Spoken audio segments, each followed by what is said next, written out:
नमस्कार मित्रांनो, आज आम्ही पोहोचलो आहे शेगावला गजानन महाराजचं दर्शन घेतल्यानंतर मित्रांनो आम्ही आलेलो आहे महालक्ष्मी मंदिरामध्ये, सिद्धपीठ शेगाव. मित्रांनो, इथलं जे मंदिर आहे बघण्याजोगतं आहे आणि इथे महत्वाचं म्हणजे 12 ज्योतिर्लिंगाचं दर्शन आज आपलं होणार आहे. आणि मित्रांनो, ते पण गुफेमध्ये यांनी खूप सुंदर पद्धतीने त्याला डेकोरेट केलेलं आहे. तर मित्रांनो, सध्या आम्ही पोहोचलेलो आहे महालक्ष्मी मंदिरामध्ये आणि हे बाहेरचं वातावरण आहे. पार्किंग आहे मित्रांनो. ऑटोमध्ये जाण्यासाठी 20 ते 30 रुपये लागतात. इथून आपल्याला वर चढावं लागतो मित्रांनो आणि तिथून मग आपण मंदिरामध्ये जाऊ दर्शन करण्यासाठी.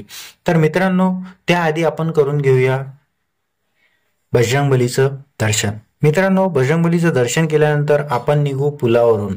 मित्रांनो, यांनी पूल बांधलेला आहे जिथून दर्शन करण्यासाठी आणि खाली मंदिर दुकान वगैरे आहे, सामग्री जे पूजेचं आहे ते घेण्यासाठी. तर मित्रांनो, आता आपण पोहोचूया मंदिराजवळ. तर मित्रांनो, आम्ही पोहोचलेलो आहे मंदिराजवळ. हे महालक्ष्मी मातेची मूर्त आहे. तर सर्वात आधी आपण दर्शन करून घेऊया. मित्रांनो, दर्शन केल्यानंतर सर्वात आधी आपण करून घेऊया काली माताचं दर्शन. त्यानंतर मित्रांनो आपण करूया ज्योतिर्लिंग पण बघू. मित्रांनो, बालाजीचं दर्शन. खूप सुंदर मंदिर काढलेलं आहे मित्रांनो यांनी. त्यानंतर मित्रांनो आपण करून घेऊया कुबेर यांचं दर्शन. त्यानंतर मित्रांनो देवांचे देव महादेव त्यांचं दर्शन करून घेऊया मित्रांनो. तर मित्रांनो, आता आपण आलेलो आहे गुफेमध्ये. तर सर्वात आधी मल्लिकार्जुन आहे, त्यानंतर दुसरा आहे इथे सोमनाथ. त्यानंतर मित्रांनो आपण करून घेऊया नंदी महाराजांचं दर्शन. त्यानंतर मित्रांनो ओंकारेश्वर आहे, केदारनाथ आहे, भीमाशंकर. हे झाले मित्रांनो 5 ज्योतिर्लिंग. ठीक आहे. त्यानंतर मित्रांनो इथे आहे काशी विश्वनाथ, त्र्यंबकेश्वर आणि वरळी बैजनाथ. तर मित्रांनो इथे झाले 8 ज्योतिर्लिंगाचं आपलं दर्शन. त्यानंतर आपण जाऊया मित्रांनो समोर. हे काकू दर्शन करत आहे इथे. आणि मित्रांनो बघू शकता आतमधला नजारा खूप सुंदर आहे, ज्या पद्धतीने त्यांनी डेकोर केलेला आहे. त्यानंतर इथे आहे रामेश्वरम. त्यानंतर आहे नागेश्वर. त्यानंतर मित्रांनो आपण थोडं समोर गेलो की घृणेश्वर आहे. आणखी एक ज्योतिर्लिंग आहे मित्रांनो, पण त्याआधी एक आणखी आहे, हे बघू शकता तुम्ही. श्री द्विनेत्र सिद्धपीठ म्हणून आहे मित्रांनो.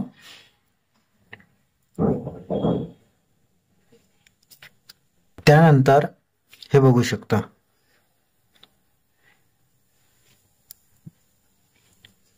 आणि आखरी आहे मित्रांनो पशुपतीनाथ. तर मित्रांनो असे 12 ज्योतिर्लिंग आहे ज्यांचं आपण दर्शन घर बसल्या केलेलं आहे.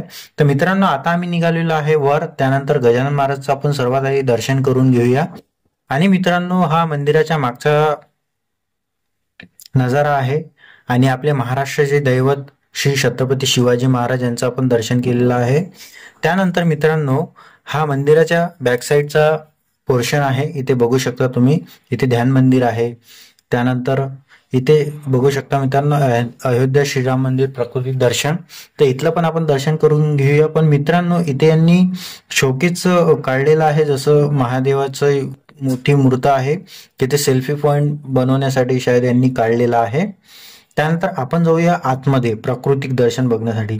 तर मित्रांनो इथे लहान मुलांनी हाताने केलेलं हे सर्व वर्क आहे, जे आपण बघून घेऊया. इथे एक वेळा राम मंदिर पण आहे, जे फर्निचर मार्फत काढलेलं आहे. बघू शकता इथे खूप सुंदर कलाकृती आहे मित्रांनो. व्हिडिओ काढण्याची परमिशन नव्हती मित्रांनो, पण तरी व्हिडिओ काढला. आणि हे बॅक साईडला गार्डन आहे मित्रांनो. दर्शन केल्यानंतर इथे गार्डनचा पण खूप मजा घेऊ शकतो आपण. बघूया आता गार्डन मध्ये. गार्डन पण खूप सुंदर आहे मित्रांनो. हे बघू शकता, खूप गर्दी होती. लहान मुले, मोठे माणसं सब एकत्रित आल्यावर असंच असते. त्यानंतर मित्रांनो आपण जाऊया आता ध्यान मंदिराच्या आतमध्ये. मित्रांनो हे बघण्याजोगतं आहे. बघू शकता खूप सारा असं वाटते की ज्योत पेटवलेली आहे. आणि हा जो व्यक्ती आहे इथून चाललेला आहे वर दर्शनासाठी, म्हणजे वारकरी सारखं भजन करत करत. तर बघून घेऊया मित्रांनो आपण. हे बघू शकता तुम्ही, असं वाटतात की संत चाललेले आहे. एक मंदिर आहे, त्या मंदिरापाशी दर्शन घेण्यासाठी. पण मित्रांनो ते पालखी काढलेली आहे त्यांनी. हे ध्यान मंदिरात हे महाराज बसलेले आहे. खूप सुंदर आहे मित्रांनो हे महालक्ष्मी मंदिर आणि आतमधला जो नजारा आहे. तर मित्रांनो इथे आम्ही काढले फोटो. मित्रांनो व्हिडिओ जर तुम्हाला आवडला तर व्हिडिओला लाईक करा, चॅनलला सबस्क्राईब करा, बेल नोटिफिकेशन जरूर दाबा, ताकी असेच व्हिडिओ तुम्हाला मिळत राहणार. तर मित्रांनो आणखी व्हिडिओ बघण्यासाठी माझ्या चॅनलला व्हिजिट करू शकता. त्यानंतर मित्रांनो आम्ही पोहोचलेलो आहे शेगाव रेल्वे स्टेशनला. तर इथपर्यंत आजचा व्हिडिओ होतो मित्रांनो. ऐकल्याबद्दल आणि व्हिडिओ बघितल्याबद्दल धन्यवाद मित्रांनो.